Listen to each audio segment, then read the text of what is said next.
Kita mulai Ibu ya. Bismillah. Assalamualaikum warahmatullahi wabarakatuh. Waalaikumsalam warahmatullahi wabarakatuh. Innal hamdalillah nahmaduhu wa nasta'inuhu wa nastaghfiruh wa na'udzu billahi min shururi anfusina wa min sayyiati a'malina.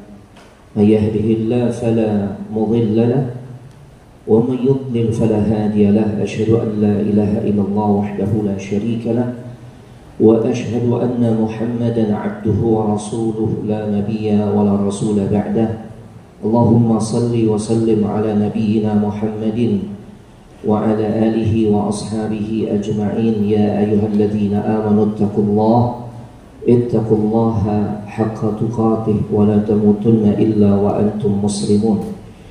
يا أيها الذين آمنوا اتقوا الله وقولوا قولا سديدا يصلح لكم أعمالكم ويغفر لكم ذنوبكم ومن يطع الله ورسوله فقد فاز فوزا عظيما. وبعد فإن أصدق الحديث كتاب الله وخير الهدى هدى محمد صلى الله عليه وآله وسلم وشر الأمور محدثاتها وكل محدثة بدعة وكل بدعة ضلالة وكل ضلالة في النار. أما بعد أيها الإخوان والأخوات في الله أعزني الله وإياكم. Para ikhwan dan juga akhwat, bapak ibu-ibu yang semoga dimuliakan oleh Allah Subhanahu wa taala.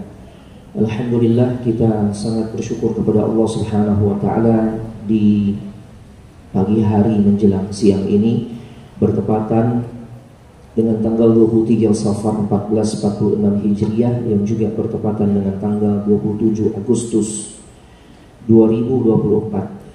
Bi'aunillahi wa taufiqihi, dengan pertolongan serta taufik dari Allah Subhanahu wa taala, kita semua bisa berkumpul di masjid yang kita cintai, yaitu di Masjid Jami' Fatahillah, yang insya Allah di kesempatan pagi hari ini kita akan membahas satu tema kajian yang tentunya sangat penting untuk kita ilmui, karena ini berkaitan dengan satu poin yang sangat krusial di dalam ibadah yang setiap hari kita laksanakan, yaitu ibadah salat.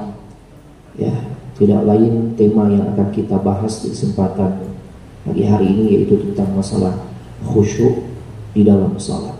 Nah, khusyuk ini adalah ilmu yang sangat bermanfaat dan merupakan salah satu bentuk amal saleh.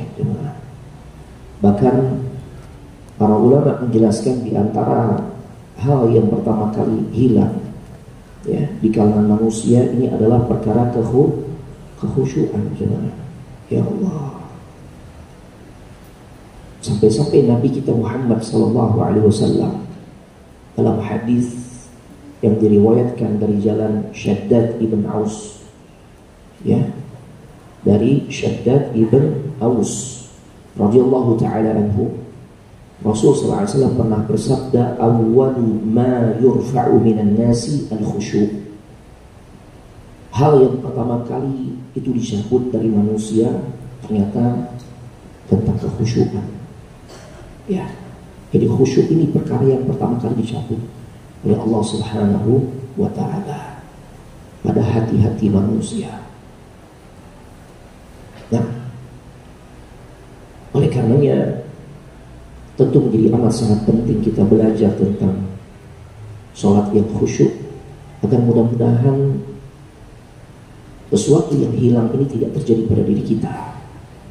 Ya, banyak sekali rujukan yang kita bisa jadikan referensi untuk belajar khusyuk di dalam salat.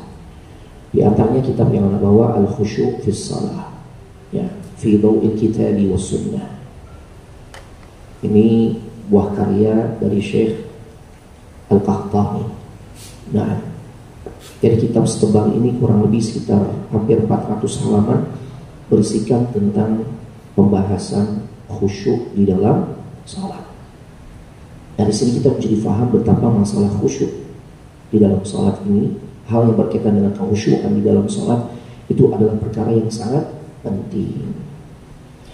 Begitu pula tatkala kita menyimak hadis yang lain dari Zaid ibn al-Arqam, ya, dari Nabi sallallahu alaihi wasallam, bahwasanya beliau Nabi sallallahu alaihi wasallam di dalam doanya yang sering beliau sampaikan kepada Allah itu doa yang bunyi lafaznya Allahumma inni a'udzubika min ilmin la yanfa'.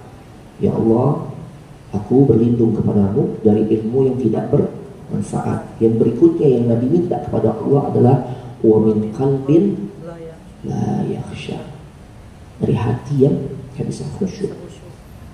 Ya, wa min nafsin la tashba', dari jiwa yang tidak pernah merasakan puas. Ya Allah, berarti kalau orang tidak punya rasa puas dalam hatinya atas pemberian Allah, dengan kata lain Allah tidak berikan kepada orang tersebut sifat qanaah. Iya, nggak pernah puas. Sampai Nabi sallallahu alaihi wasallam pernah mengatakan, ini orang sudah diberikan satu lembah emas, nggak tanggung-tanggung harta yang Allah kasih. Ya, harta yang Allah berikan kepada orang ini adalah berupa emas. Karena tanya ke ibu-ibu aja, karena lebih relate ya. Ibu-ibu, harga emas berapa bu sekarang? Banyak versinya nih. Kadang-kala ngajukan pertanyaan lagi ke Ustaz. Ustaz, mau harga aneka tambang atau cikini gitu ya. Ini emas sesuatu yang berharga.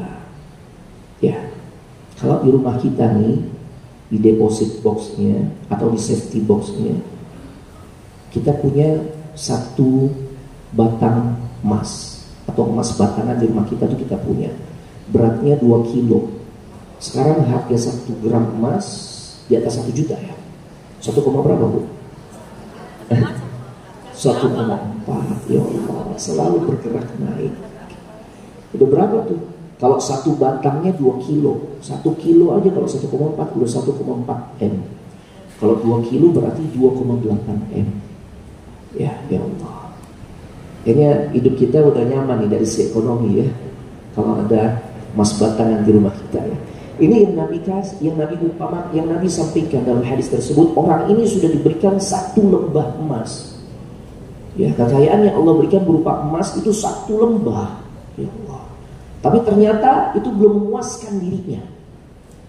Ya, dia akan cari lembah emas yang berikutnya, yang kedua, yang ketiga dan seterusnya.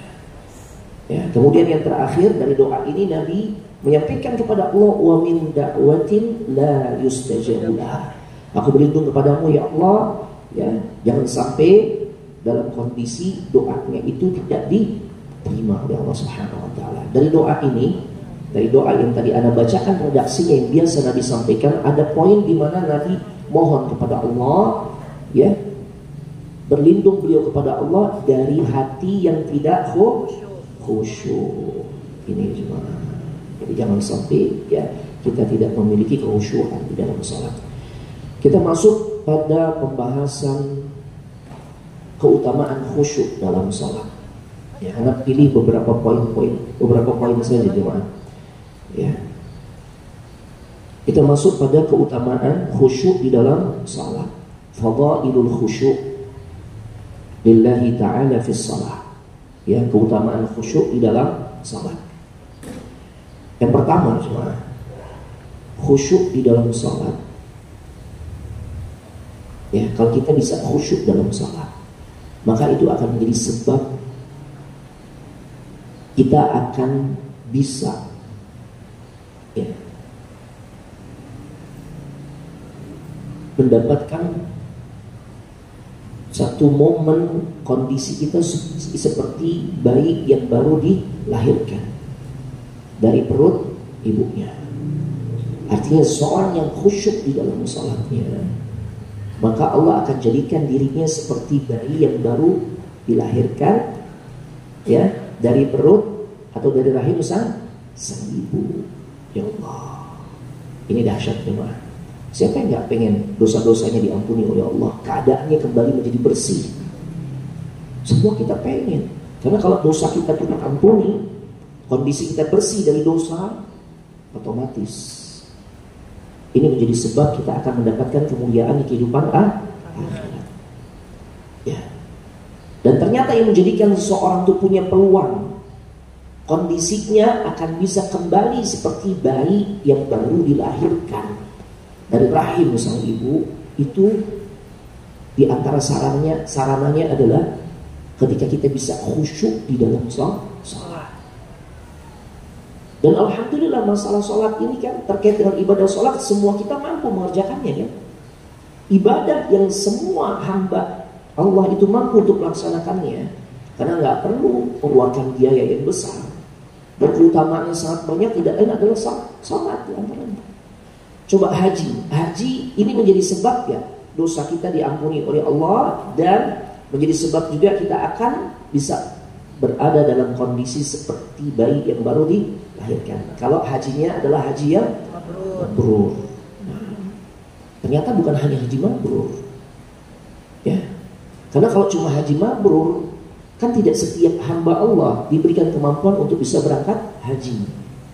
Ada ibadah lain yang juga bisa menjadikan diri kita nih akan seperti bayi yang baru lahir atau dilahirkan dari rahim sang ibu.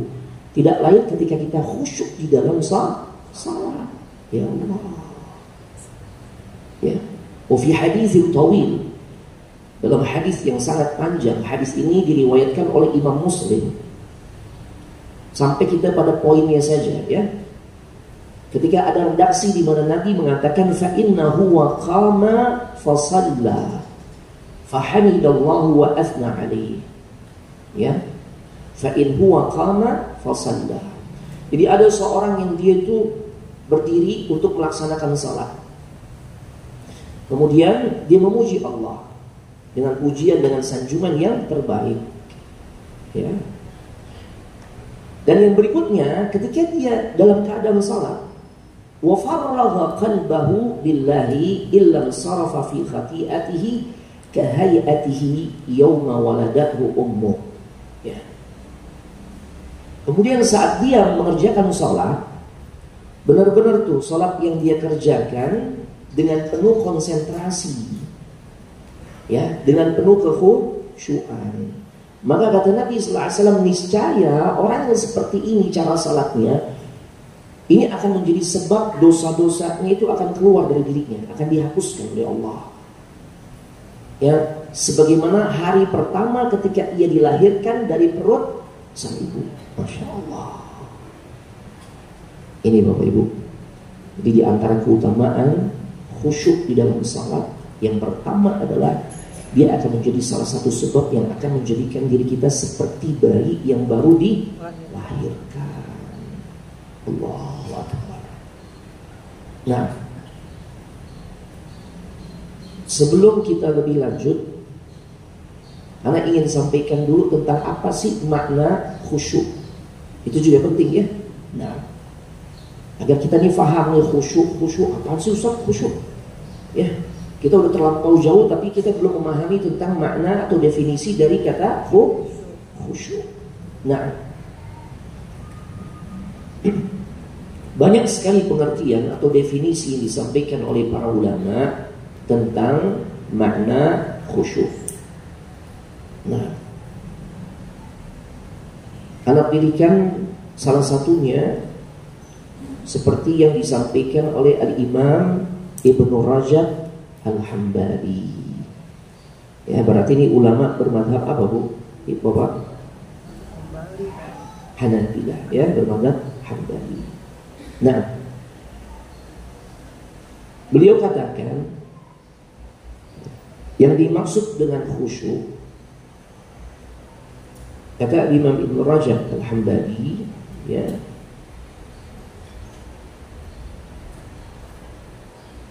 khusyuk itu adalah linul qalbi wa riqqatuhu. Khusyuk itu unsur pertama yang harus kita tunjukkan adalah kelembutan. Nah, lembutnya hati kita.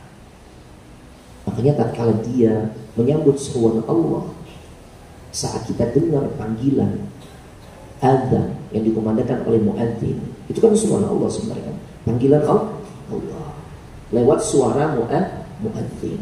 Dia merespon tuh panggilan Allah itu dengan penuh kelembutan. Artinya apa? Dia sanggup, gitu loh. Bukan dibalas dengan, bukan direspon dengan kerasnya hati. Perasaan baru juga tadi zuhur, cepet banget udah asar aja tuh. Ada orang kayak begitu tuh. Jadi sholat datang, waktu sholat datang maka beban buat dirinya.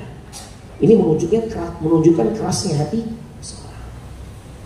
Makanya orang yang khusyuk itu linul qalbi, hatinya lembut, direspon tuh panggilan Allah. Ya, maka kan itu yang ditunjukkan oleh Nabi kita Muhammad SAW. Beliau tentu orang yang paling khusyuk. Karena terbukti mendekati waktu salat, beliau berkata kepada Bilal, "Ya Bilal, qum." Wahai Bilal, bangun, bangkit. Ya, kumandangkan azan, kemudian kita bisa melaksanakan salat. Arihna bis salat, bikin hati kita tenang. Ya. Dengan salat yang akan kita laksanakan. Masya Allah. Jadi kalau kita mau mengukur kekhusyuan diri kita, poin pertama kalau kita mengacu pada pengertian khusyuk yang disampaikan oleh Imam Ibnu Rajab Al-Hambali, yaitu linul qalbi, lembutnya hati kita ya di dalam merespon seruan dari Allah. Ini penting Bu Ibu. Sebelum kita nanti akan pelajari kiat-kiat khusyuk lainnya, tapi poin ini yang termasuk paling penting. Lembutnya hati sehingga mau untuk merespon panggilan Allah. Itu untuk melaksanakan salat. Ya. Dan untuk bisa lembut hatinya kita nih, ya, untuk bisa hati kita menjadi lembut, maka di antara tips yang disampaikan oleh para ulama, kalau hati kita tuh ingin Allah mudahkan merespon seruan atau panggilan Allah, maka perbaiki dulu pola kegiatan kita, aktivitas kita, amalan kita sehari-hari. Ya, bermasalah gak nih amalan kita nih di sisi Allah? Kalau kita masih akrab dengan sesuatu yang haram, ya, keharaman itu kan tidak hanya aktivitas yang berkaitan dengan sesuatu yang haram, kan tidak hanya yang kita konsumsi atau yang kita bawa pulang lewat harta kita kan, tapi pola kegiatan yang dimana kita tuh akrab dengan perbuatan-perbuatan yang Allah nggak ridhoi. Misalnya suka bermajlis di majlis riba, itu bermasalah nggak? Pola kegiatannya bermasalah nggak di hadapan Allah? Itu bermasalah tuh. Ya, hal-hal kayak begitu yang menjadikan hati kita sulit untuk lembut, sulit untuk khusyuk, sulit untuk menyambut seruan Allah. Ya, makanya untuk bisa lembut hati kita, para ulama katakan perbaiki pola kegiatan kita. Jangan sampai banyak masalah di hadapan Allah karena banyaknya pelanggaran-pelanggaran yang kita kerjakan. Ya, coba aja kita buka deh, kita buka sekarang ya, kita tadabburi Al-Quran surah ke-8 Bapak Ibu, surah Al-Anfal ayat ke-24. Allah Subhanahu wa ta'ala berfirman dalam ayat ini, Ya ayyuhalladzina amanu stajibu lillahi walir rasul. Wahai orang-orang yang beriman. Kalimat pembukanya Allah menyeru hamba-hamba pilihannya. Karena ada kalanya kalau kita baca Al-Quran, seruan Allah redaksinya ya ayyuhan nas, gitu ya. Nah, wahai sekalian manusia. Artinya seruan ini ditujukan umum kepada siapapun yang termasuk manusia, hamba Allah, maka dia merasa terpanggil. Ya, dia termasuk dalam cakupan panggilan Allah. Tapi kalau ayatnya yang kita baca itu atau yang kita dengar ya ayyuhalladzina amanu, maka hanya orang-orang yang beriman yang mau merespon apa yang Allah sampaikan di dalam ayat yang kita baca ataupun ayat yang kita dengar. Kata Allah, istajibu lillahi walir rasul, penuhi seruan Allah dan juga Rasulnya.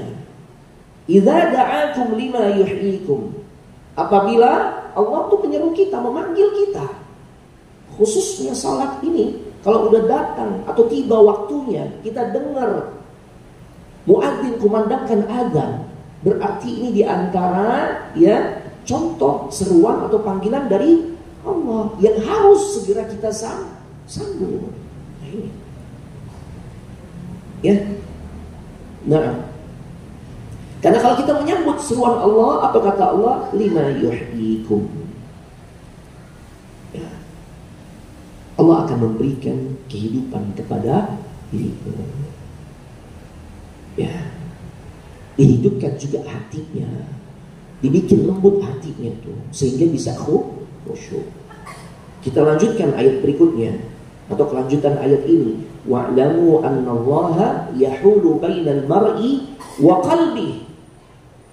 Kata Allah, dan ketahuilah oleh kalian, sesungguhnya Allah tuh yang ngebatasin antara ya manusia dengan hatinya. Allah yang menguasai hati kita. Allah yang bisa membuat kita tuh khusyuk di dalam salat. Karena kalau udah bicara khusyuk, ini amalan apa sih, Bu?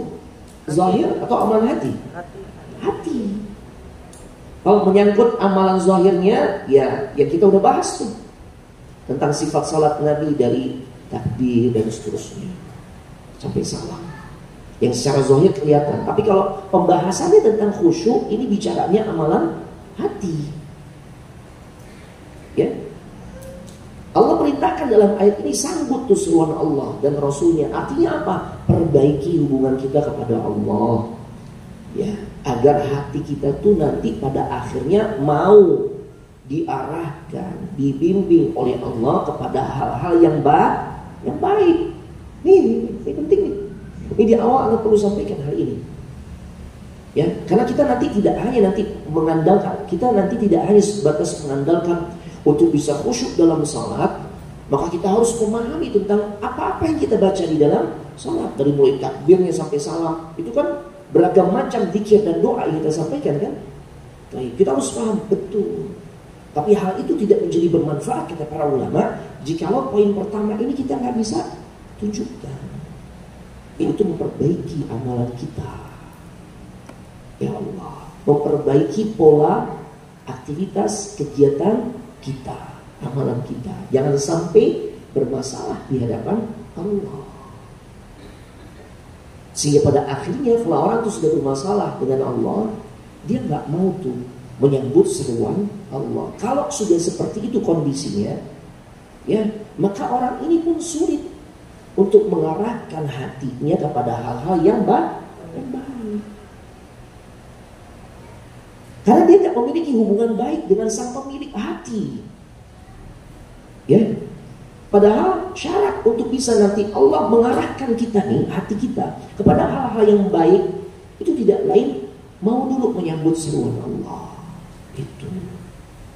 Makanya Imam As-Sa'di, ya salah satu gurunya Syekh Muhammad bin Shalih Al-Utsaimin, dalam kitab tafsirnya, Tafsir As-Sa'di, ya, beliau komentari ayat ini. Allah tuh sangat mampu Bapak Ibu ngebuat hati kita tuh sulit terkendali.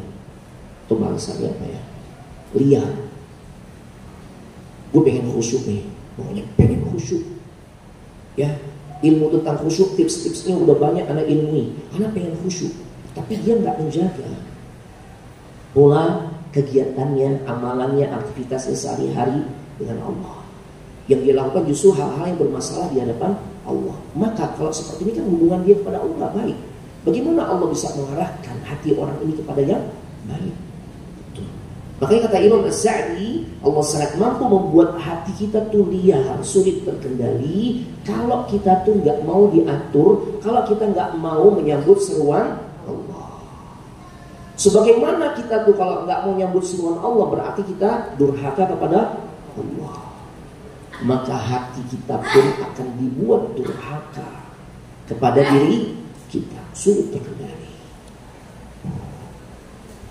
Makanya ini juga nggak ada kaitan dengan masalah sholat, tapi relate juga dengan kehidupan kita sehari-hari, yang dimana kita pengen memperbaiki hubungan kita dengan pasangan hidup misalnya.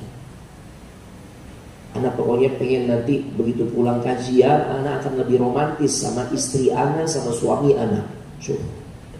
Ya. Tapi ternyata ya sebenarnya mukaddimah keromantisan itu udah dibuka tuh. Sebelum dia sampai ke rumahnya, pulang dari kajian, dia sudah bikin kata-kata romantis, kata-kata puitis, gitu ya, kepada pasangan hidupnya. Tapi begitu sampai rumah, apa yang terjadi? Sering nggak ternyata berantem? Masalah-masalah sepele jadi besar. Sering terjadi. Ya Allah. Perasaan tadi emoticon yang dikirim buket bunga gitu ya, atau mawar dan sebagainya. Kenapa begitu sampai rumah horor? Kan gitu. Ini kata para ulama, ini berkaitan dengan karena hubungan kita kepada Allah nggak baik, sehingga hati kita tuh liar, sulit kita kendalikan. Padahal kita tahu ya, yang bisa menjadikan tuh hati kita bisa terkendali dengan baik itu kalau kita dibimbing oleh Allah. Cuma karena hubungan kita sama Allah nggak baik, ini begitulah. Tak bisa kita kendalikan, karena yang menguasai hati kita semua adalah Allah. Makanya dalam perkara khusyuk pun, poin pertama yang sangat penting untuk kita ilmui dan kita amalkan adalah, yuk perbaiki pola aktivitas kegiatan kita, amalan kita. Jangan sampai banyak masalah kepada Allah. Ya. Nah, kalau kita nggak mau memperbaiki kualitas amal kita di hadapan Allah, kita nggak mau taat, kita nggak mau segera menyambut seruan Allah, ya sulit kita untuk mengendalikan hati kita, termasuk sulit juga kita untuk bisa khusyuk di dalam salat. Ini jemaah.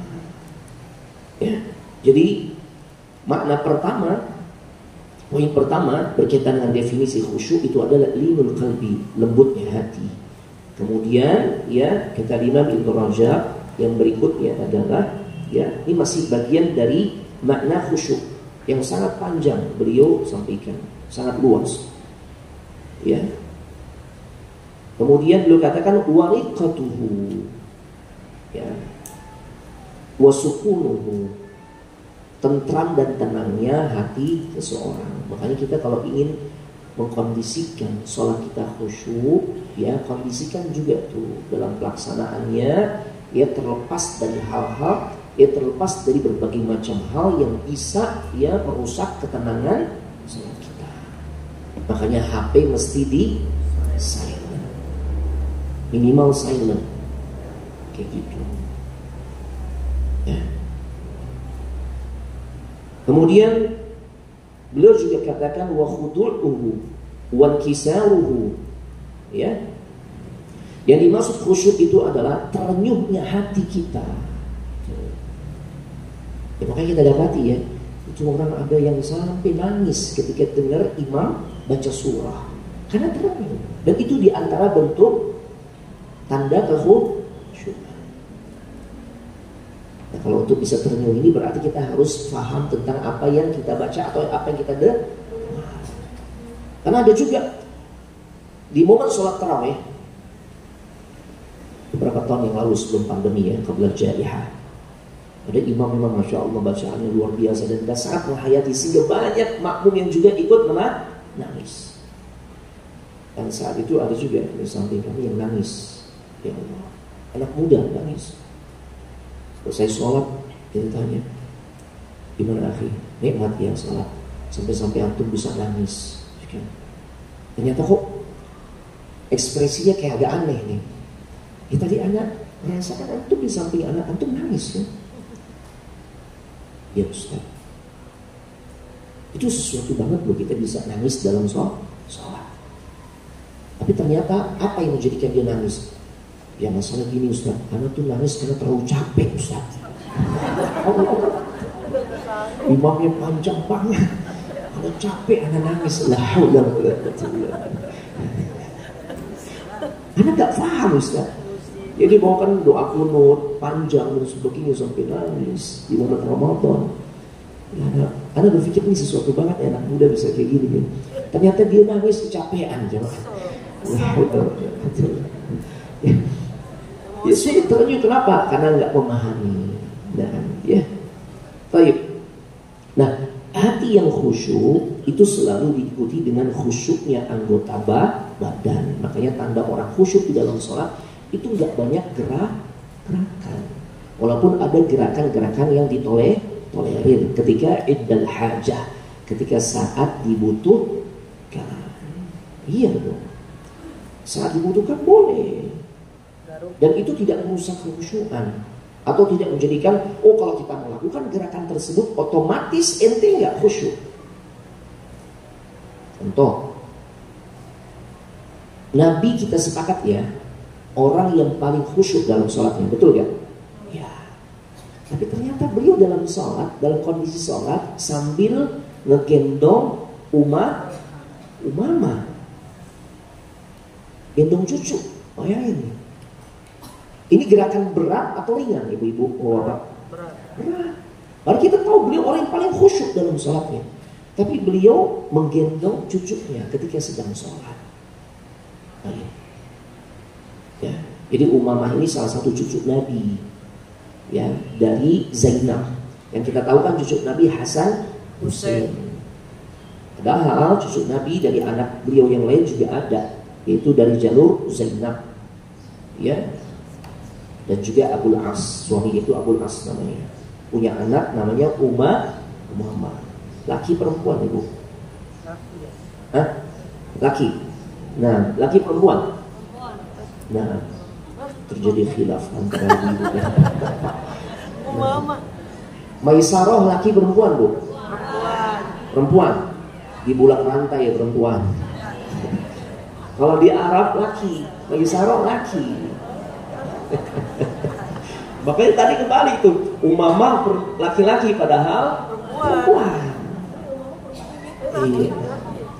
Ya nggak usah ganti nama, yang udah terlanjur ibunya kasih nama Maisarah ya. Ya kan? Nah, Maisarah itu nama laki-laki yang dulu pernah ngedampingin Nabi dagang. Wakilnya Khadijah. Biar Khadijah tahu nih bener gak sih ini pemuda viral yang katanya terpercaya, baik hati dan sebagainya. Kan butuh pembuktian, makanya dikirim utusan untuk safar bareng Nabi SAW. Laki-laki namanya Maisarah. Di kita Mpok Maisarah gitu ya, perempuan ya. Nah, ya. Jadi gitu ya. Jadi khusyuk itu bukan berarti seseorang nggak boleh melakukan gerakan. Boleh saja selama itu ada hajat, mematikan HP atau merubah nada deringnya yang lupa dia silent di saat sholat bunyi, ya Allah, maka dia harus matikan atau rubah tuh ke nada silent atau nada getar. Dan ini tidak merusak kekhusyukan, silakan. Karena Nabi juga melakukan hal tersebut. Ya, Nabi saat sujud, maka Hasan Husain menunggangi beliau di atas pundaknya dan beliau kemudian memperlama sujudnya. Ya. Atau dalam riwayat yang lain Nabi SAW saat kala sedang sholat sunnah, kemudian Ibunda Aisyah ada di luar rumah mau masuk dan ternyata Nabi ngebukain pintu tuh. Ngebukain pintu dulu Ibunda Aisyah agar beliau bisa masuk. Ya. Tapi memang perlu difahami jarak atau luas rumahnya enggak seluas rumah Bapak Ibu yang 2 lantai. Sholatnya di lantai 2 gitu ya. Dekat, jaraknya dekat. Beliau beberapa langkah maju kemudian membukakan pintu. Membukain doang, nggak tanya gimana kabar lah, nggak usah begitu ya. Kalau itu tidak sepakat. Ini sih. Nah, baik kita kembali lagi ya dengan pengertian khusyuk yang disampaikan oleh Imam Ibnu Rajab Al-Hambali. Ya, jadi hati yang khusyuk itu selalu diikuti dengan khusyuknya seluruh anggota tubuh. Kenapa demikian? Karena anggota tubuh itu selalu mengikuti hati. Ya, coba aja. Kan akan kelihatan tuh, ini orang ada masalah atau enggak nih. Dari ekspresi wajah, dari bahasa tubuhnya. Tuh, lagi bete apa enggak nih, hati itu akan tergambar, terekspresikan dalam bentuk gerakan anggota tubuh. Sama, orang khusyuk juga begitu. Makanya digambarkan oleh para ulama bagaimana khusyuknya para salaf kita terdahulu di saat salat, ya, sehingga seakan-akan saking khusyuknya Mereka tuh seperti kayu-kayu yang begitu kokoh berdiri. Dia nggak bergerak, goyang sana, lihat situ dan sebagainya. Ya Allah. Seakan-akan ada burung di atas kepala mereka. Ya. Ka'anna fi ru'usihim at-tayr. Seakan-akan ada burung tuh di atas kepala mereka, dan mereka khawatir kalau mereka bergerak tuh burung lari, makanya mereka getar tuh. Ya, mengkondisikan anggota badannya sangat tenang. Ya Allah. Nah, Bapak Ibu jemaah sekalian semoga dimuliakan oleh Allah Subhanahu wa taala. Kita lanjut lagi tentang keutamaan khusyuk di dalam salat. Kenapa ini perlu kita ketahui? Ya, karena biasanya manusia akan tergerak untuk semangat melakukan sesuatu jika dia tahu tentang keutamaan yang terdapat di dalam sesuatu tersebut. Nah, yang kedua, keutamaan khusyuk di dalam salat, ya. Para ulama jelaskan itu akan menjadi sebab terhapusnya dosa-dosa kita yang lalu. Ya Allah. Salat yang khusyuk itu menjadi sebab penghapus dosa. Nah, Nabi sabdakan, ya, seperti yang ada di dalam hadis Utsman ketika beliau berwudu seperti wudu yang dicontohkan oleh Nabi sallallahu alaihi wasallam.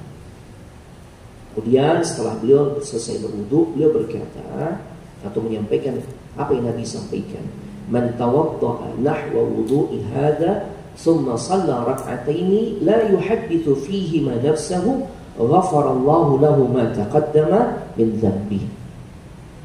Kata Nabi sallallahu alaihi wasallam, barang siapa yang berwudu setelah seperti wuduku ini, artinya wudunya dengan cara yang sempurna, kemudian diikuti dia melaksanakan sholat 2 rakaat, yaitu sholat sunnah wudu, tanpa disibukkan, ya, oleh dirinya sendiri. Artinya saat dia sholat 2 rakaat itu benar-benar khusyuk, maka niscaya Allah akan menjadikan, ya, sholatnya yang 2 rakaat ini menjadi sebab dosa-dosa yang lalu akan diampuni.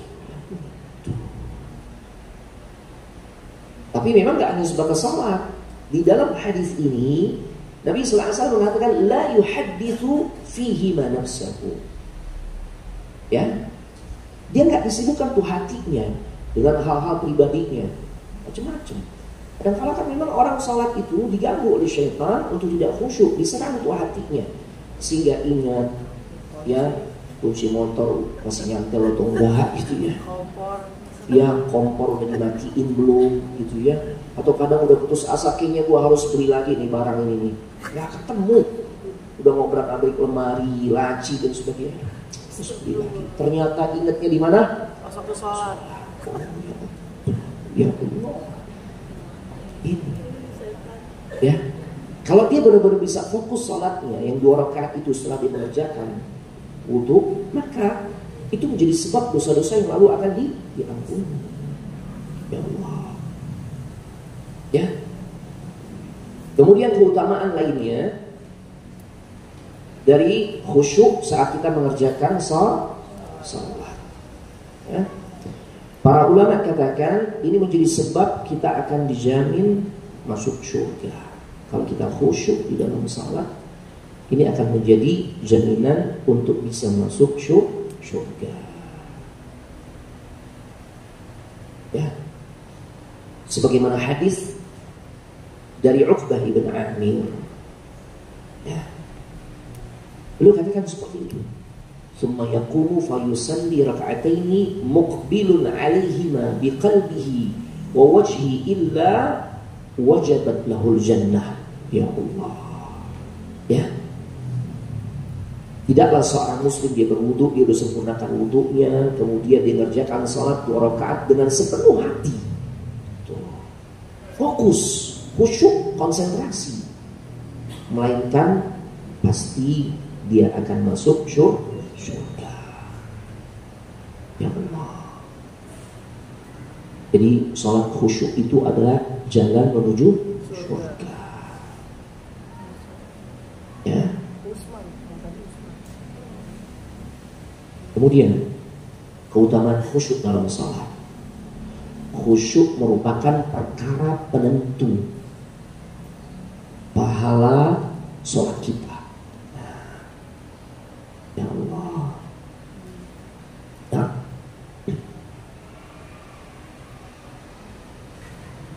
dalam hadis yang sangat panjang, ya, Nabi jelaskan tuh bagaimana orang yang salat, tapi ternyata dia tidak mendapatkan dari ibadah salatnya melainkan pahala yang hanya sebatas nisfahu, setengahnya saja, atau bahkan seperempatnya, sepertiganya, seperenam, seperdelapan, sepersepuluh dan seterusnya. Ya, itu bergantung dengan kekhusyuannya. Sejauh mana tingkat kekhusyuannya, maka sebatas itulah dia akan mendapatkan ganjaran pahalanya. Ya, baik. Kemudian keutamaan khusyuk yang bisa kita dapatkan ketika kita mengerjakan salat dengan penuh kekhusyuan adalah itu akan menjadi sebab kita dapat hidayah dari Allah. Kita dapat petunjuk dari Allah. Kita kalau sudah dapat hidayah dari Allah, hidayah ini jangan hanya difahami bentuknya itu adalah tatkala orang kafir kemudian pada akhirnya dapat hidayah dan jadi masuk Islam. Itu bagian dari hidayah. Hidayah juga tetap dan selalu dibutuhkan buat orang-orang yang sudah masuk ke dalam Islam. Terbukti, bukankah dalam sholat kita minta hidayah ketika mengucapkan ihdinas siratal mustaqim, atau doa yang berbunyi Allahumma inni as'alukal huda, ya Allah sungguh aku mohon kepadamu hidayah. Makanya hidayah ini selalu dibutuhkan, termasuk petunjuk atau hidayah di saat kita sedang ngadepin masalah. Kalau kita nggak dapat hidayah dari Allah, biasanya ujung-ujungnya ngambil jalan pintas, shortcut. Karena udah pengen shortcut tadi, Ustaz nggak mau pusing Ustaz. Padahal kan seorang Muslim yang baik, seorang yang beriman itu tatkala dia mengambil ya solusi atau mencari solusi atas masalah yang dia hadapi, dia pasti pertimbangannya maslahat dan madah mana yang lebih besar.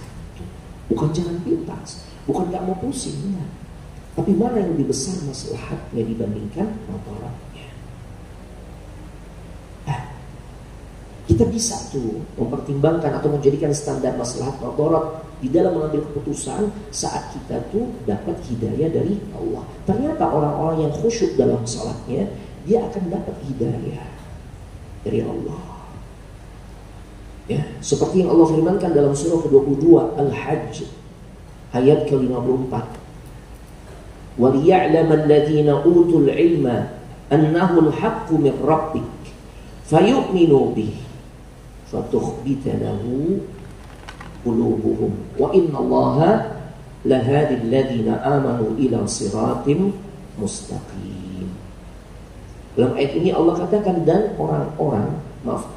agar orang-orang yang telah diberikan ilmu ya, yakin bahwasanya Al-Quran itulah yang hak,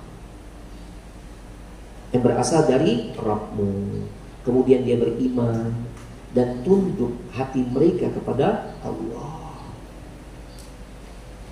Dan di lanjutan ayat ini Allah katakan, dan sesungguhnya Allah adalah pemberi petunjuk, pemberi hidayah buat orang-orang yang beriman kepada jalan yang lurus. Al-Imam As-Sa'di mengatakan, lafal fatukhbita lahu qulubuhum, tunduk hati mereka kepada Allah, artinya itu khusyuk. Jadi orang-orang yang akan mendapatkan hidayah dari Allah tidak lain adalah orang-orang yang hatinya khusyuk. Makanya kalau kita khusyuk dalam salat, maka itu akan menjadi sebab Allah datangkan hidayah buat diri kita. Ya. Baik. Kemudian keutamaan lainnya dari khusyuk di dalam salat, Allah akan puji kita Bapak Ibu, dan kita akan digolongkan dalam kategori orang-orang yang sempurna imannya. Ini berharga banget Bapak Ibu. Siapa yang gak ingin pujian dari Allah? Pujian itu sesuatu yang sangat disukai oleh kebanyakan manusia. Benar kan? Ibu-ibu suka ya dipuji? Pasti suka. Itu juga bapak, dia ingin juga dipuji oleh istrinya. Makanya ada panggilan-panggilan kesayangan itu sebagai bentuk apresiasi, pujian pasangan hidup kepada pasangannya, pujian seseorang kepada pasangan hidupnya. Dan kita suka, kita nyaman tuh. Saat pujian itu biasa kita dengar dari orang-orang yang memang sepatutnya memuji kita. Bukan settingan ya. Karena kan ada nih orang-orang yang memang tugasnya, kerjaannya tuh untuk muji-muji orang, padahal tuh orang gak layak dipuji. Cuma ingin agar pamornya bisa naik. Tuh. Ya.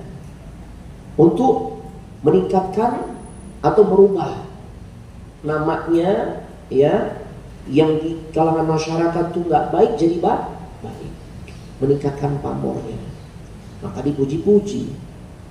Ada nggak yang kayak begitu? Ada kan? Apalagi di musim kampanye kan? Nah, iya. Dan biasanya ada orang-orang bayaran tuh, yang pekerjaannya gitu. Orang-orang yang nggak patut dipuji, sehingga terangkatlah namanya. Padahal dia nggak seperti yang adanya. Ya, yang ada pada diri orang itu tidak sesuai dengan apa yang dipujikan untuk dirinya. Ya. Atau sama, ini orang baik, tapi ditugasin tuh orang-orang yang tugasnya adalah kerjaannya itu meruntuhkan nama baiknya atau membunuh karakter. Ya. Ini tugas apa nih? Pekerjaannya apa? Atau orangnya disebut apa? Bangsa. Baik, kita kembali dipuji Allah. Kembali kepada pembahasan tentang dipuji Allah. Orang-orang yang khusyuk dalam salatnya itu akan dipuji oleh Allah. Dia akan digolongkan sebagai orang yang sempurna imannya. Al-Anfal ayat kedua. Kata Allah, innamal mu'minuna alladzina idza dzukirallahu wajilat qulubuhum wa idza tuliyat 'alaihim ayatuhu zadatuhum imana. Ya Allah, sesungguhnya orang-orang yang beriman itu adalah mereka yang apabila disebut nama Allah, gemetar itu hati mereka. Dan apabila dibacakan kepada mereka ayat-ayat Allah, tambah imannya. Ya. Dan kepada Rabb-Nya lah mereka semua bertawakal.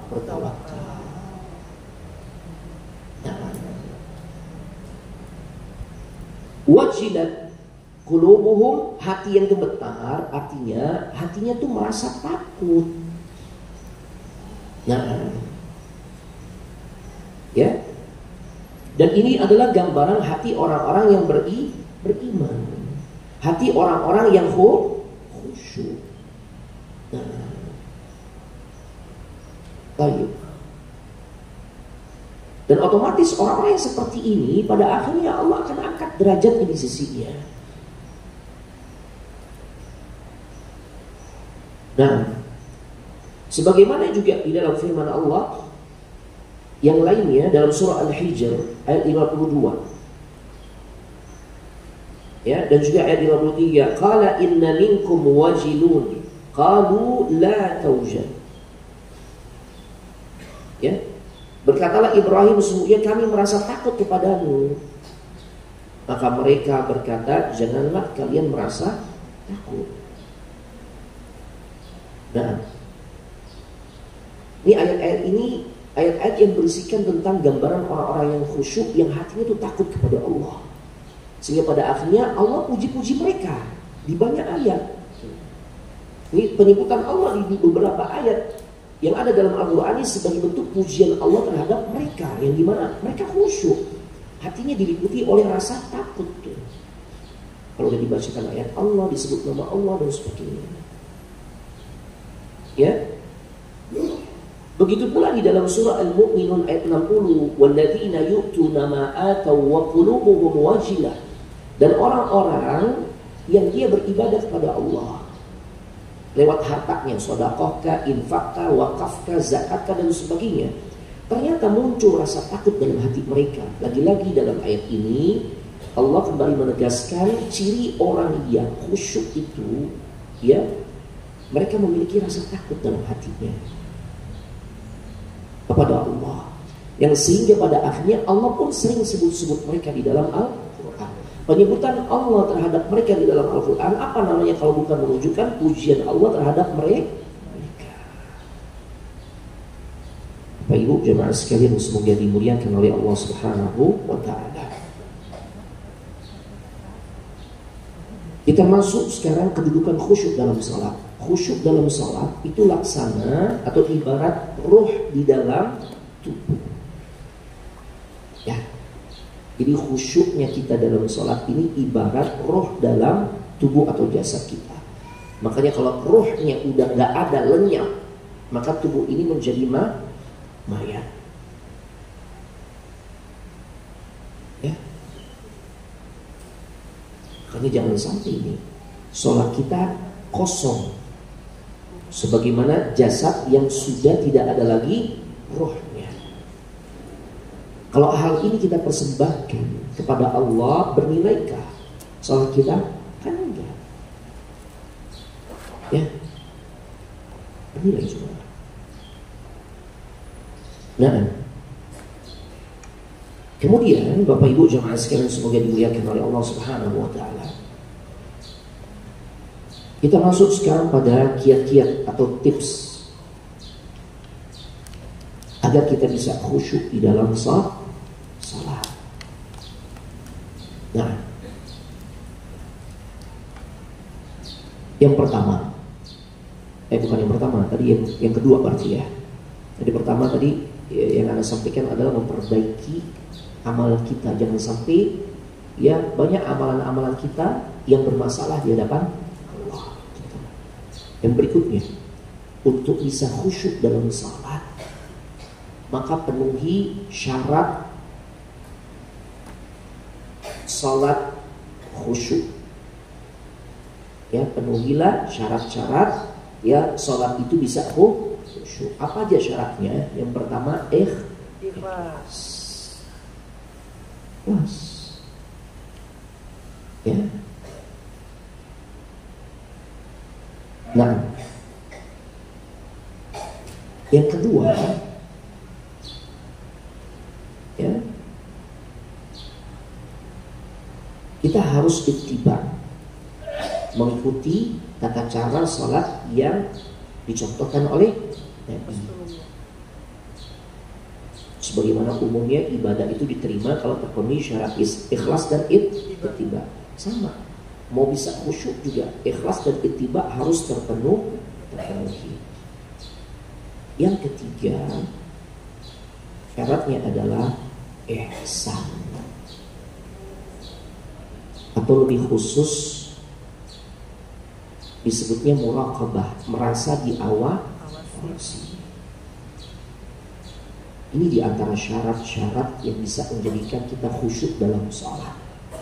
Syarat sholat khusyuk harus punya perasaan merasa diawasi. Ya.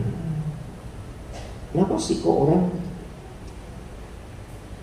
beda cara sholatnya saat lagi berjamaah bersama teman-teman, ya, bersama kaum muslimin muslimah, dengan saat bersendirian? Kan gitu ya. Di saat kita lagi berjamaah, Masya Allah, luar biasa. Apalagi kalau diposisikan jadi imam, dia berusaha menampilkan yang terbaik, bacaan yang terbaik dan sebagainya. Tapi kalau sendirian gimana? Suka ngelindur. Itu.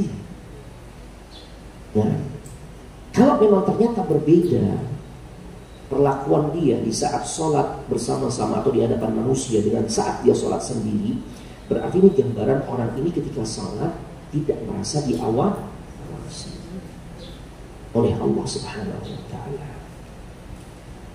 Ya, makanya syarat ihsan ini menjadi salah satu penentu kita bisa khusyuk di dalam salat.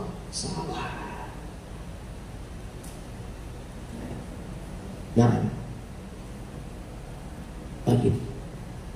bagaimana caranya ini agar kita bisa memunculkan atau menghadirkan derajat ihsan di dalam diri kita, khususnya tatkala kita akan salat. Nah, para ulama katakan dia harus juga bisa menyaksikan, mengetahui, merasakan dengan hatinya bahwasanya ya yang sedang mengawasi, mengamati, menyaksikan sholatnya adalah Allah. Ya, zat yang maha mengurus segala sesuatu, Al-Qayyum. Yang mengawasi dirinya di dalam sholat itu adalah Al-Hayy, yang maha hidup. As-Sami, yang maha mendengar. Yang mendengar itu. Ya, saat bersama-sama Al-Baqarah yang dia baca, saat bersendirian cuma Al-Kautsar, inna a'tayna Al-Kautsar. Allah dengar itu. Walaupun kita tahu, kita jujur itu adalah surah favorit kita ya. Nah, ya, dia bisa merasakan di dalam hatinya sensasi Allah mengawasi dirinya, dan yang mengawasinya itu adalah Al-Basir, yang maha melihat.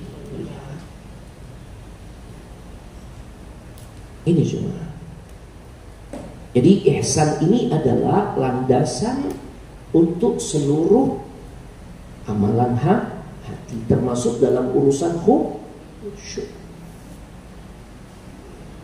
Ya, ibu-ibu, Bapak-bapak yang semoga dimuliakan oleh Allah Subhanahu wa Ta'ala. Lagi. Kemudian yang berikutnya, syarat seseorang bisa khusyuk di dalam salat atau syarat salat khusyuk, dia harus sadari ketika dia merasakan dalam salatnya itu sebuah kelezatan ya di dalam beribadah kepada Allah, sadarilah itu adalah karunia dari Allah. Allah itu yang bikin dia tuh bisa menikmati salatnya.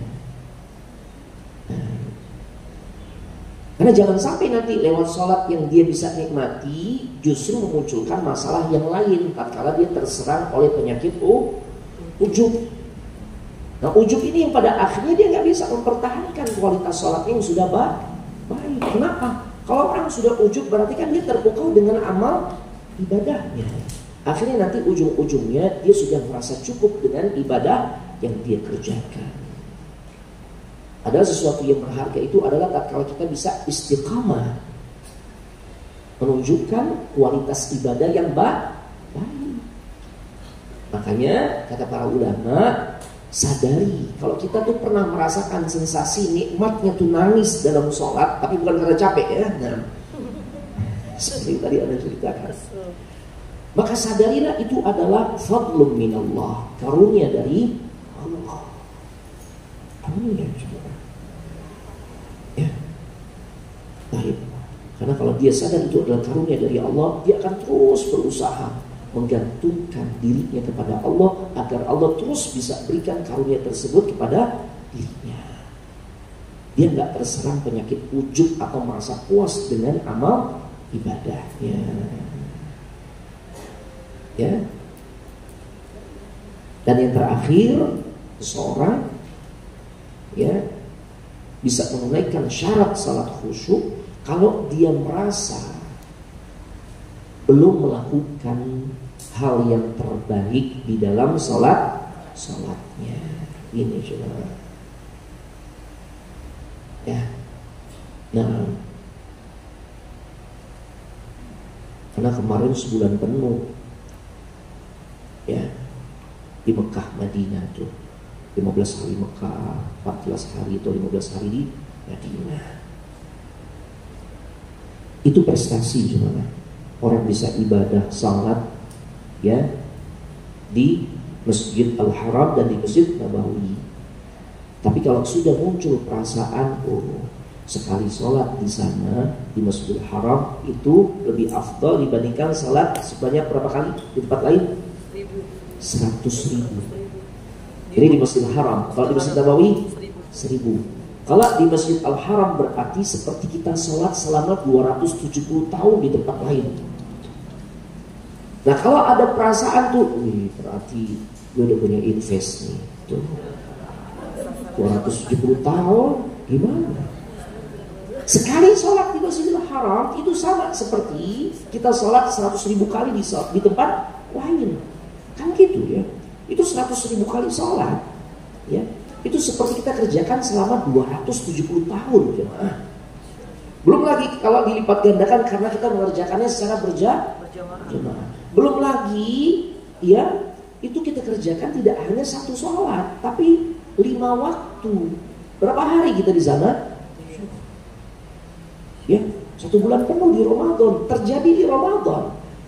Nah ini menjadi bermasalah kalau kemudian kita sudah menganggap itu adalah prestasi yang mengagumkan, yang sudah kita bisa lakukan. Karena biasanya orang tuh kalau sudah merasa ini adalah prestasi, udah cukup. Ya, pulang ke Indonesia nggak ngebekas gitu. Kenapa? Karena udah punya investasi. Kan gitu. Berbeda ketika seseorang merasa belum melakukan apa-apa. Karena dia sadar, iya sih memang janji yang Nabi sampaikan kayak begitu. Tapi kan masalahnya apakah saya khusyuk di dalam salat ketika di Masjidil Haram ataupun di Masjid Nabawi? Apakah saya ikhlas? Ya, karena kan banyak perusak-perusak amal yang sekarang kita hadapi nih, ya, yang dihadapi oleh manusia di akhir zaman. Di antaranya dengan ada gadget, gatel aja tuh, pengennya posting kan gitu kan. Paling enggak tiang Masjid Nabawi lah dipostingin kan gitu kan. Oh lagi di Nabawi gitu ya. Payungnya kan nggak ada, di Fathahillah ada payungnya ya? Nggak ada. Yang punya payung cuma Nabawi, makanya payungnya cekaya. Nah kalau orang itu merasa belum apa-apa ya dari ibadah salat yang dia kerjakan, sekalipun dia sudah merasakan itu momen khusyuk dalam salat, maka insya Allah orang ini akan dijaga oleh Allah ya untuk bisa terus khusyuk. Kenapa? Karena dia menjaga syarat salat khusyuk itu tetap ada pada dirinya. Baik, Bapak Ibu jemaah sekalian semoga dimuliakan oleh Allah Subhanahu wa taala. Itu baru syarat salat khusyuk yang disampaikan oleh para ulama. Sekarang kita masuk pada faktor-faktor yang bisa menjadikan kita khusyuk di dalam salat. Ya. Yang pertama para ulama jelaskan ya, kenali Allah. Karena saat kita mau sholat, kita mau berhadapan, mau berkomunikasi, mau bermunajat dengan siapa? Allah. Kenalin dulu dong Allah. Ya.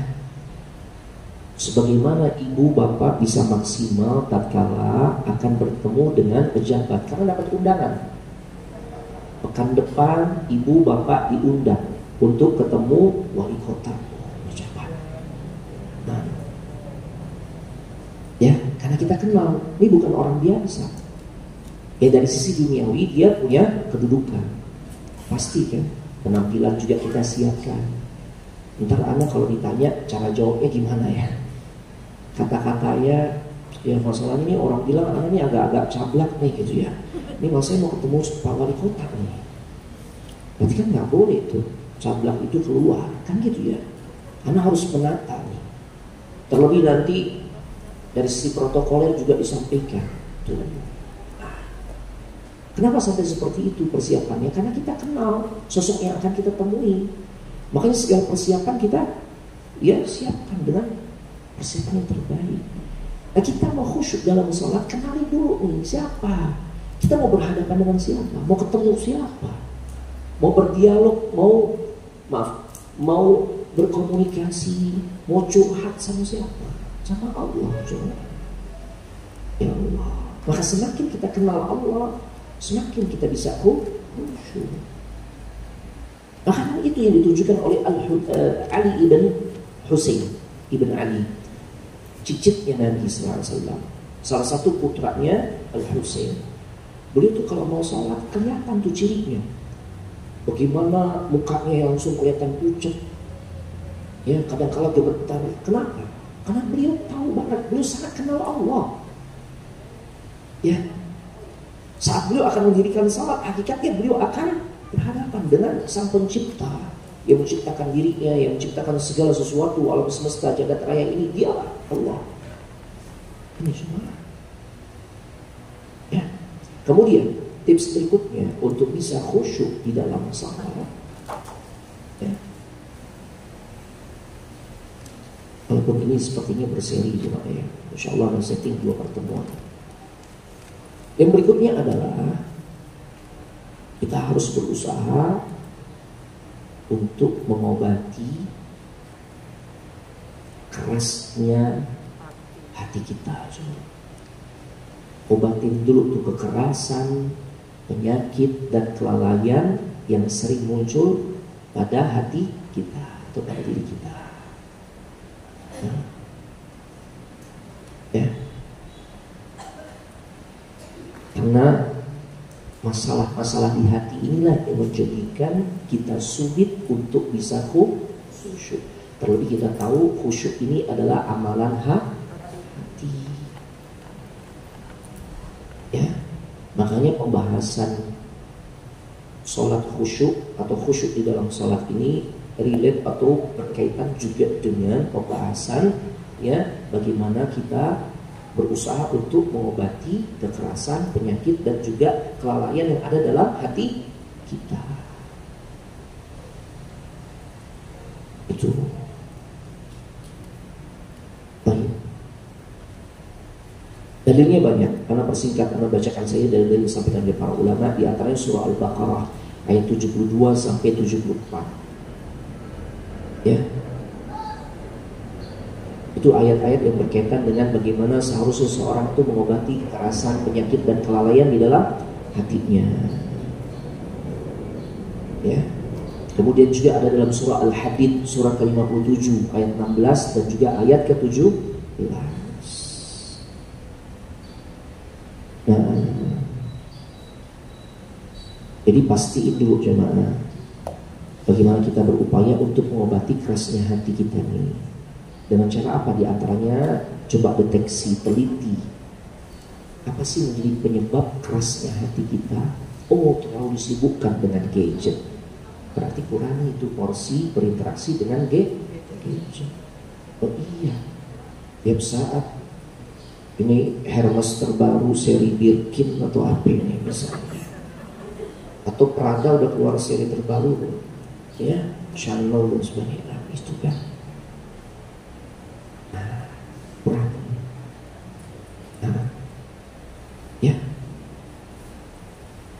Nah, untuk bisa memperbaiki kualitas hati, para ulama jelaskan, yang pertama penuhi janji kepada Allah. Coba kita janji kepada manusia aja kita benar-benar perhatian ya. Gue kayak masih punya janji tuh sama Ummu Fulana, sama Abu Fulan. Ini semua. Itu yang sering membuat hati kita kotor karena kita sering ingkar ketika janji sama Allah. Ya, maka penuhi dulu tuh janji kepada Allah. Ya. Kemudian tips untuk bisa memperbaiki kualitas hati kita itu secara umum, kathratul dzikr, berbanyak zikir kepada Allah dengan hati dan lisan. Jadi nggak cukup dengan lisan. Astagfirullah, astagfirullah, astagfirullah. Ya. Tapi sambil nyubit anak sampai membekas, ya, sampai memar. Kecil doang Ustaz cubitan, justru kecil yang sakit. Sampai istighfar sih. Nah berarti kan istighfarnya hanya sebatas lewat lisan. Astagfirullahaladzim, tak nakal itu. Ya. Makanya harus dengan hati juga selain dengan lisan. Itu yang bikin hati kita menjadi bersih. Ya. Kemudian untuk membersihkan hati itu agar kita bisa khusyuk di dalam salat, tarkul ma'asi, tinggalin dosa dan maksiat. Atau dengan kata lain, ya ta'jilut taubah, segera bertaubat.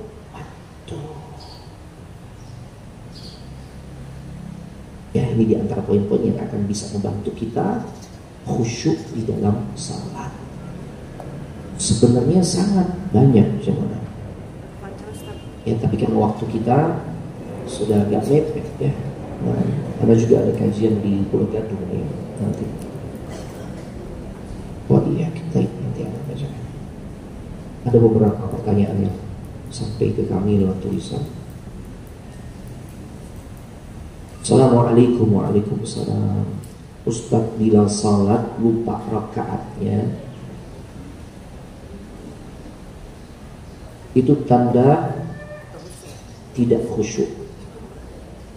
Nah,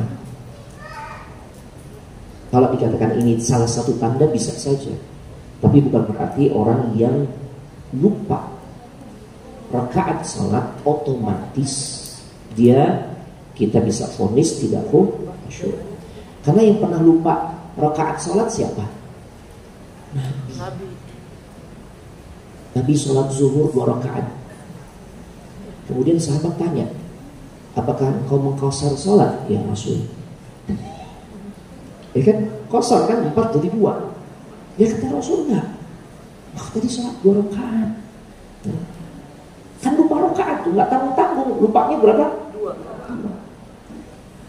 Dan kita tadi sepakat di awal, Rasulullah SAW orang yang paling khusyuk di dalam salat. Ya. Makanya tidak secara otomatis kalau dikatakan tanda bisa saja. Ya, cuma ternyata Nabi orang yang paling khusyuk saja pernah lupa jumlah rakaat salat. Maka tidak otomatis orang yang lupa rakaat salat dia kemudian dikatakan tidak khusyuk. Itu Umar ibn al-Khattab sampai lupa baca Fatihah. Kita tahu bagaimana khusyuknya Umar dalam salat. Ya, saking seringnya beliau menangis, termasuk para ulama katakan nangis dalam salat tentunya. Di antaranya selain nangis dalam saat bersendirian, sampai-sampai ngebekas tuh, ya, bekas hitam di pipinya. Kenapa? Karena terlalu seringnya nih air mata nih mengalir di pipinya. Mirip kayak ibu-ibu kalau luntur apanya ya, air shadow atau apa ya, maskaranya ya, itu lupa Fatihah ya. Nah, dan ini nasihat yang mudah-mudahan kita bisa amalkan. Kalau kita dapetin imam lupa, ya tadi kan Nabi lupa rakaat salat, lupanya juga 2 rakaat lagi, nggak tanggung-tanggung. Umar pernah lupa baca Fatihah. Berarti kalau kita atau imam kita nanti lupa juga, jangan dihakimi. Kesian banget nih imam, ya Allah. Ya, tinggal ingetin aja, Ustaz, tadi baru 3 rakaat Ustaz. Kita sholat isya yang kurang 1 rakaat. Ya sudah, tinggal sampaikan ke makmum, ya tadi kurang. Apalagi makmumnya masih nunggu kan, tinggal nambah 1 rakaat, kemudian tutup lagi dengan sujud. Selesai. Ya. Nah, Assalamualaikum. Waalaikumsalam. Jika kita mau pergi, ya, biar tidak telat, begitu azan kita sholat. Nah, tidak nunggu selesai azannya, atau dengan kata lain langsung sholat. Ya. Dan cari surat-surat yang pendek. Nah, apakah dapat diterima sholat kita? Bisa. Kalau memang ada hajat, ya hal-hal seperti ini kita safar nih, ya waktu kita juga memang sangat terbatas, ya dikejar deadline untuk keberangkatan, ya transportasi kita akan tumpangi, maka bisa, ya meringkas sholat kita atau mempercepat sholat kita, mentakhfif, meringankan, maksudnya meringankan, bukan mempercepat ya, tapi meringankan sholat kita. Dan termasuk juga kalau memang kita anggap ini sangat mepet waktunya, sekalipun adzan belum selesai, bahkan seorang kemudian langsung sholat. Sah gak? Sah. Fatihah aja juga boleh, Ustaz ya? Dengan Fatihah aja juga boleh. Dengan baca Fatihah aja juga boleh. Ini benar-benar mepet nih. Ya. Maka Fatihah aja. Karena surah setelah Al-Fatihah baik di rakaat pertama atau kedua itu hukumnya adalah sunnah. Boleh. Tapi jangan jadi kebiasaan. Ini kan kasus nih. Ini lagi kepepet nih. Nah, boleh. Nah. Assalamualaikum warahmatullahi wabarakatuh. Izin nanya Ustaz, bagaimana hukumnya kalau kita sengaja ya sholat witir karena merasa sulit untuk bangun tengah malam, berarti sholat witir sebelum tidur gitu ya. Tapi pas terbangun ya saat terbangun apa ini? Saat terbangun tengah malam kita tidak sholat tahajud karena merasa berat.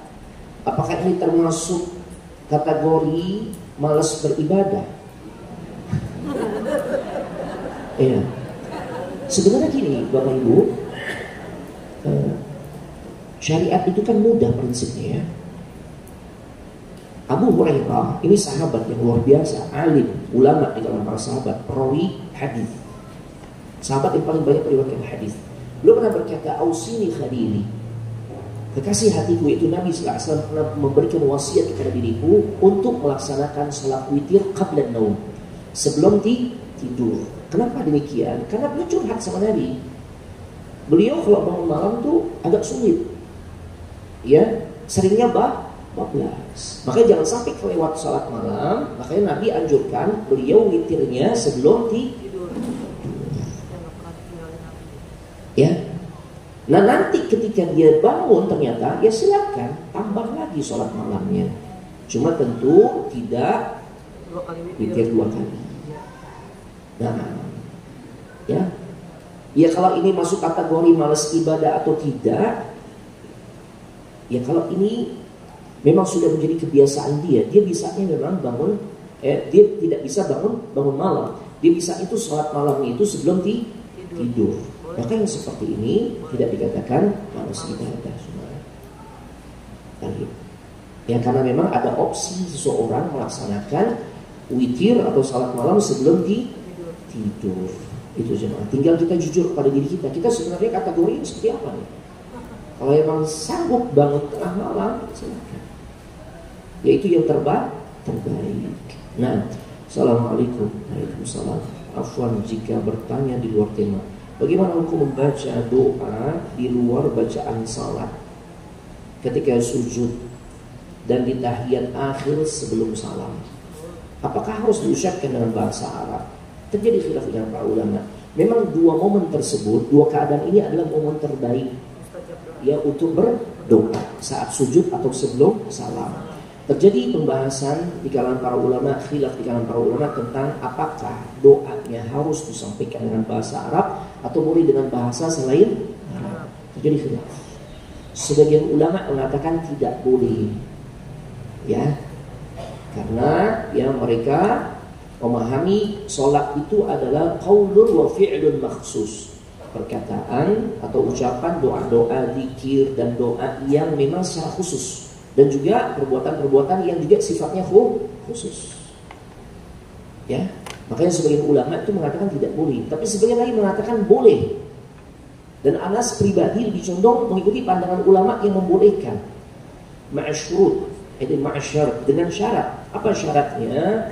Pertama, Dia sampaikan doa yang ingin dia ucapkan, yang ingin dia sampaikan kepada Allah di saat sujud atau sebelum salamnya, sekalipun bukan dengan bahasa Arab tapi dengan bahasa yang lain, itu dengan bisautin munkhafid, dengan suara yang lirih.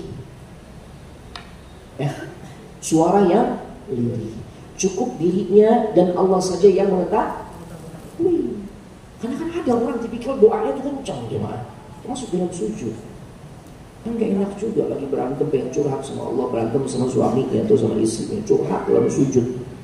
Tuh, karena kenceng, tetangganya tahu jadinya. Belum kelar tuh urusan. Ya, jadi dengan suara yang lirih, dengan suara yang lirih. Nah, karena sifat anjuran berdoa di dalam sujud ataupun sebelum salam itu sifat doanya umum jemaah. Fa'akthiru bid-du'a. Maka perbanyaklah doa dan sifat doanya umum. Makanya sebagian ulama membolehkan, tapi dengan syarat, ya, seperti itu. Bahkan sebagian lagi mengatakan di dalam hati, ya, seperti itu. Nah, Assalamualaikum, waalaikumsalam, waalaikumsalam. Niat sebelum sholat yang dicontohkan Rasul seperti apa? Selama ini saya masih memakai usolli walaupun tidak dilafalkan atau di dalam hati. Nah, jadi kita sudah bahas di pembahasan sebelumnya. Niat ini adalah amalan hati. Para ulama sepakat, ajma'ul ulama bi anna niyyah fil qalbi. Para ulama telah bersepakat. Kalau bersepakat berarti tidak ada khilaf di dalamnya. Bahwasanya niat itu adalah amalan hati. Ya. Makanya dia bukan amalan lisan, sehingga tidak perlu diucapkan. Tidak perlu diucapkan. Dan Imam Syafi'i pun tidak menganjurkan seperti itu. Yang mengatakan bahwasanya niat di dalam sholat itu dilafalkan, itu hanya sebagian ulama bermadhab Syafi'i yang dia salah faham tentang perkataan Imam Syafi'i. Di antaranya adalah Abu Abdillah Az-Zubairi. Tapi dibantah tuh kesalahan beliau oleh ulama Syafi'i lainnya. Nih, Abu Abdillah salah memahami perkataan Imam Syafi'i dalam kitab Padahal yang dimaksudkan oleh Imam Syafi'i yang di dalam kitab Al-Ummiyah itu yang dimaksud adalah bertakbir ketika salat. Tidaklah sah salat seseorang kecuali dengan an-nutq, dengan mengucapkan. Mengucapkan yang dimaksudkan oleh Imam Syafi'i adalah takbiratul ihram, bukan niat. Makanya Imam Nawawi, Imam Asy-Syairazi, ya, dan imam-imam lain meluruskan pendapat dari Abu Abdillah Az-Zubairi. Jadi tidak perlu diucapkan. Karena ya, yang namanya niat itu amalan hati. Dan tidak perlu juga usollinya memang nggak diucapkan lewat lisan, tapi di hati. Ribet jadinya. Oh iya. Ya. Baik. Cukup ya hadirkan di dalam hati saja. Ketika kita sudah menghadap kiblat, sudah hadir gak niat? Ketika kita dengar suara azan, berangkat ke tempat wudhu, melaksanakan wudhu, itu sudah hadir niat untuk sholat kan? Apalagi sudah pakai baju, misalnya mukena atau jilbab yang syar'i. Kita yang bawa bapak tuh sudah pakai baju yang terbaik, ya, berada di shaf yang salat berjamaah, itu udah pasti hadir niat. Dan itu akan lebih memudahkan kita. Nah, dan yang dicontohkan oleh Nabi yang sesuai sunnah adalah tidak melafalkan niat. Nah, Assalamualaikum warahmatullahi wabarakatuh. Ustaz, kalau kita merasa bangga bisa salat di Masjid Nabawi dan di Mekah, atau dalam kurung bangga bersyukur dalam hati, apakah ini termasuk ujub? Ya, kalau kita bahagia atau bersyukur itu tidak termasuk ujub. Ujub tidaknya kita ini itu akan terlihat dari dampak suasana hati kita. Ya, apa bentuknya? Kalau kebahagiaan itu justru memunculkan sikap kita pulang dari Mekah atau Madinah jadi malas beribadah kepada Allah, maka bisa jadi kebanggaan itu merupakan bentuk sifat ujub. Oh iya, ya kan? Tapi kalau justru semakin menjadikan seseorang rajin salat, sekalipun sudah tidak di Masjidil Haram ataupun di Masjid An-Nabawi, maka itu jelas merupakan bentuk ungkapan rasa syukur dia yang dia tunjukkan lewat hatinya. Kebanggaan itu merupakan ungkapan syukur. Ya, jadi ujub enggak itu ya dibuktikan pasca dia pulang itu. Pulang dari Nabawi atau pulang dari Masjid Al-Haram saat kembali ke tanah air. Kalau ternyata semakin menjadikan dirinya rajin, tetap semangat sebagaimana dia semangat beribadah di Masjidil Haram dan Masjid An-Nabawi, maka itu bukan ujub. Ya. Nah, pertanyaan berikutnya, kalau kita mengerjakan sholat qabliyah zuhur 2 rakaat atau 4 rakaat 1 salam atau 4 rakaat 2 salam. Nah, ini pilihan jemaah. Jadi kalau kita mengerjakan sholat qabliyah zuhur, yang utama adalah masna 2 rakaat salam, 2 rakaat salam. Atau kalau kita melihat, karena kalau 2 rakaat salam itu durasinya otomatis akan lebih lama. Tapi kalau kita mau langsung 4 rakaat juga boleh, karena itu juga dikerjakan oleh Nabi sallallahu alaihi wasallam. Ya, dan teknisnya pun mirip seperti kita mengerjakan sholat zuhur. Ada tahiyat awalnya, berarti itu 1 kali salam. Ya, dan itu yang disebut dengan qabliyah zuhur juga, 4 rakaat sekaligus 1 kali salam. Kalau memang waktunya sangat mepet, jeda menjelang iqamatnya ini cuma 4 menit, kayaknya gak sulit deh kalau 2-2. Anda bikin 4 aja deh langsung, boleh. Karena Nabi juga amalkan yang seperti itu.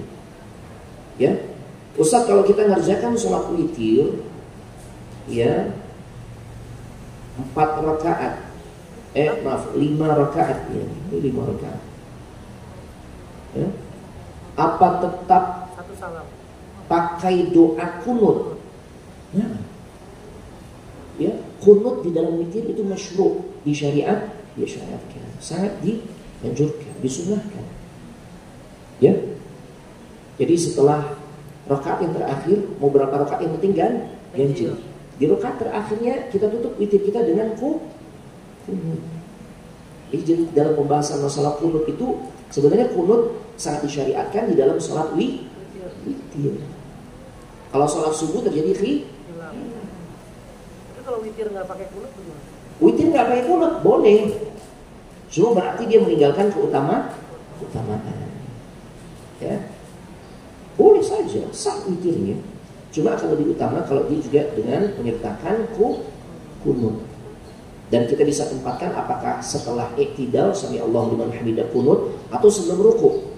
Jadi ada 2 versi kunutnya Nabi. Ada kalanya setelah ruku atau sebelum ruku. Kalau kita biasanya kunutnya kapan? Setelah ruku. Jadi suatu waktu kita mau amalkan yang qabla ruku boleh, dalam rangka ihya sunnah, menghidupkan sunnah. Ya nanti tadi ngapain Bu? Kok angkat tangan sih sebelum ruku? Itu kunut, sehingga orang lain tahu. Oh ya, karena ada kalanya juga Nabi kunutnya sebelum ruku. Nah, Ustaz, saya ingin menanyakan, bila berdoa di saat akhir sujud, apakah doa diutarakan dalam hati? Tadi sudah. Cuma yang perlu diluruskan juga, bukan di akhir sujud, tapi di setiap sujud. Jadi nggak ada pengkhususan. Yang kita diperintahkan untuk memperbanyak doa di dalam sujud itu di sujud terakhir. Kita biasanya di sujud kapan? Yang banyak doanya. Justru ya, memperbanyak doa itu tidak hanya sebatas di sujud terakhir. Keliru kalau kita mengkhususkan nih sujud terakhir lama nih di doa dulu. Jadi perintah Nabi untuk kita memperbanyak doa di dalam sujud, di sujud mana? Ya. Assalamualaikum warahmatullahi wabarakatuh. Bagaimana hukumnya kalau kita sengaja ya sholat witir karena merasa sulit untuk bangun tengah malam? Itu tadi kita yang paling tahu tentang kondisi diri kita. Ya, baik. Yang dilakukan oleh Abu Hurairah sengaja atau tidak sengaja? Sengaja. Beliau memang witirnya sebelum tidur. Kenapa? Karena beliau mengetahui tentang kapasitas dirinya, sulit untuk bangun.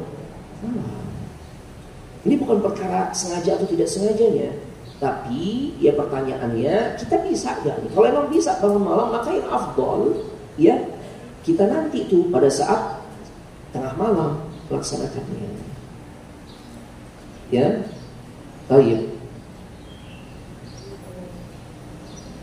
Tapi pas terbangun tengah malam kita tidak. Oh ini tadi ya, masya Allah, afwan. Iya, kayaknya kebawa angin atau balik lagi ke sini. Iya, tadi ya. Ustaz, bagaimana jika kita sholat apa nih? Sholat Sholat di rakaat pertama merasa khusyuk dan di rakaat kedua tidak khusyuk. Karena mengingat hal-hal yang tiba-tiba kemudian muncul. Kemudian di rakaat ketiga khusyuk lagi. Apakah salatnya dibilang tidak khusyuk, Ustaz? Nah, inilah yang Nabi sampaikan. Seseorang itu akan mendapatkan ganjaran pahala dari salatnya berbanding lurus dengan kekhusyuan yang bisa dia tunjukkan. Makanya nilainya ada yang setengah, seperempat, sepertiga, seperenam, seperdelapan, sepersepuluh dan sebagainya. Ya.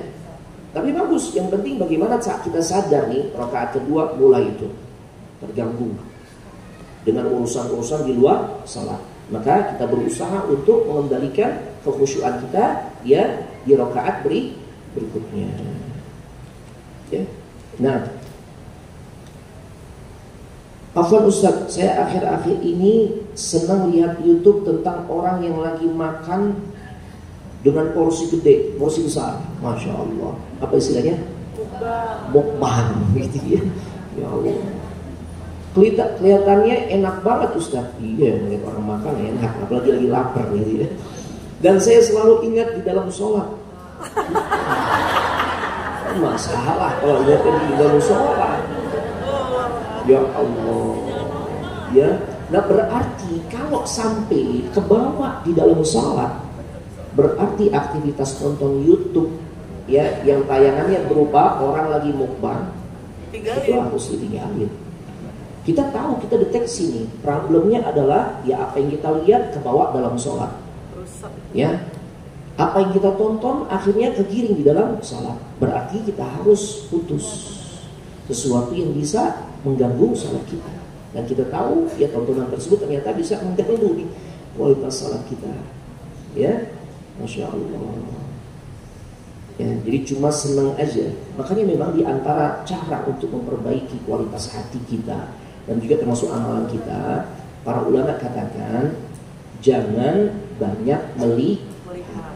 Kathratun nazar, sering melihat itu bisa memperkeruh hati kita. Kathratul kalam, sering bicara, banyak termasuk juga banyak bergaul. Dan sekarang kan bergaul nggak mesti harus kopi darat gitu ya, nggak mesti harus ketemu langsung. Bergaul lewat apa? Online, medsos. Kurangi. Makanya kan Nabi tuh ingatkan kita, Nabi kasih panduan, konsep kita tuh saling berkunjung, menjalin pertemanan, persahabatan, itu jangan sering-sering ketemunya. Kecuali memang satu komunitas dakwah memang harus banyak dibicarakan, jadwal kajian, kemudian gimana nih tips-tips agar bisa lebih meningkatkan semangat jamaah dan sebagainya, itu kan harus sering ketemu. Tapi kalau nggak seperti itu, Nabi katakan gimana? Zur ghibban tazdad hubban. Atur jarak pertemuan kalian itu dengan sahabat, dengan teman dan sebagainya. Karena kalau kondisi seperti itu akan tumbuh, akan bertambah rasa rasa cintanya. Coba aja. Kalau memang nggak ada kepentingan, ya mungkin pertemuan pertama, hari pertama masih berbicara tentang masalah dakwah, ya. Hari kedua masih dakwah, tapi porsinya udah mulai agak berkurang. Hari ketiga mulai politik, siapa nih, ya, yang kansnya besar, ya, yang peluangnya bisa maju besar dan sebagainya mulai. Ya, hari keempat mulai berbicara tentang hobi, ya, pelek mobil dan sebagainya kalau bapak-bapak gitu ya, macam-macam deh, aksesoris, ibu-ibu juga gitu. Nah, makanya diatur ya, intensitas pertemuannya. Afwan Ustaz. Nah, Ustaz boleh kasih pertanyaan untuk jamaah terkait dengan tema yang tadi? Oh Masya Allah. Baik. Ada hadiah. Oh ada hadiah, berapa hadiah? Ada 3 hadiah. Barakallahu fiik. Ya Allah. Nah, ada 3 hadiah. Baik. Tadi di dalam surah Al-Anfal, di awal-awal kajian Anda sebutkan ayat keberapa? 24. Cuma bukan itu pertanyaannya ya. Nah, ayat yang intinya ya Allah memanggil kita, ya ayyuhalladzina amanu istajibu lillahi walir rasul. Allah memanggil kita orang-orang beriman agar menyambut seruannya. Ya. Tadi Ana juga sampaikan tafsiran dari seorang ulama, ya, yaitu Al-Imam As-Sa'di. Apa penafsiran dari Al-Imam As-Sa'di terkait dengan firman Allah surah Al-Anfal ayat ke-24? Ya. Ada yang tahu? Ada yang ingat? Ayo. Nah, silakan ibu yang pakai kacamata. Silakan. Tentram dan tenangnya hati kita untuk khusyuk, terus terenyuhnya hati kita biar bagus. Ada hadiah liburan? Enggak ada. Kurang lengkap ya? Kurang, belum ya. Ini pesannya yang pas, yang lengkap. Barakallahu fiik. Ibu bapak ada. Itu tafsiran dari Imam As-Sa'di tentang ayat ke-24 surah Al-Anfal itu apa tuh? Ya. Kata Imam As-Sa'di tentang ayat tersebut apa? Allah sangat mampu apa coba? Nih ibu, ya sampingin. Bismillah, menjawab ya Ustaz. Nah. Allah sangat mampu membuat hati kita sulit terkendali. Jika kita tidak mau diatur, tidak mau menyambut seruan Allah, maka hati kita akan diatur. Barakallahu fiik. Iya, ini benar. Ya. Allah sangat mampu membuat hati kita tuh jadi liar, sulit terkendali. Kalau kita tuh nggak mau menyambut seruan Allah dan Rasulnya. Ya. Baik.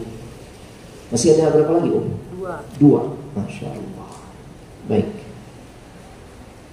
Coba apa pengertian khusyuk seperti yang disampaikan oleh Al-Imam Ibnu Rajab Al-Hambali?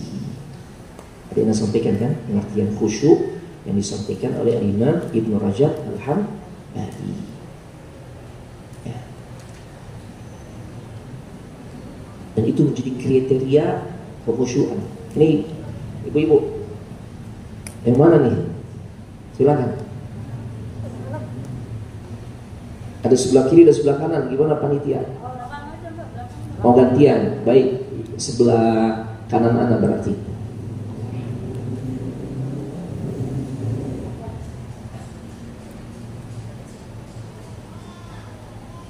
Bismillah, Assalamualaikum Ustaz. Waalaikumsalam. Insyaallah ini jawabannya ikhlas, ittiba sama ihsan. Benar? Belum tepat. Itu syarat salat khusyuk. Ini pengertian khusyuk menurut Al-Imam Ibnu Rajab. Ya. Silakan. Dibantu mikrofonnya, mungkin bisa estafet. Bismillahirrahmanirrahim. Belum ada yang jawab. Kelembutan hati Ustaz. Kelembutan, iya banyak tadi Anda jelaskan. Apa saja poin-poin khusyuk sebagaimana dijelaskan oleh Al-Imam Ibnu Rajab.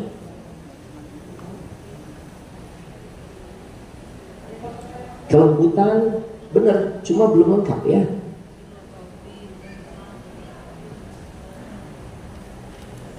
Pertama, kelembutan hati. Terus Kedua, tentram dan tenang hati. tentram, Dan tenang hatinya. tenangnya hati. Terenyuhnya hati kita. Iya betul. Seluruh anggota tubuhnya. Akan mengikuti. Ya seluruh anggota tubuhnya pun tenang gitu tadi ya. Nah, barakallahu fiikum. Ya boleh itu tuh masuk yang kategori lengkap tuh. Dapat ya ibu ya. Nah,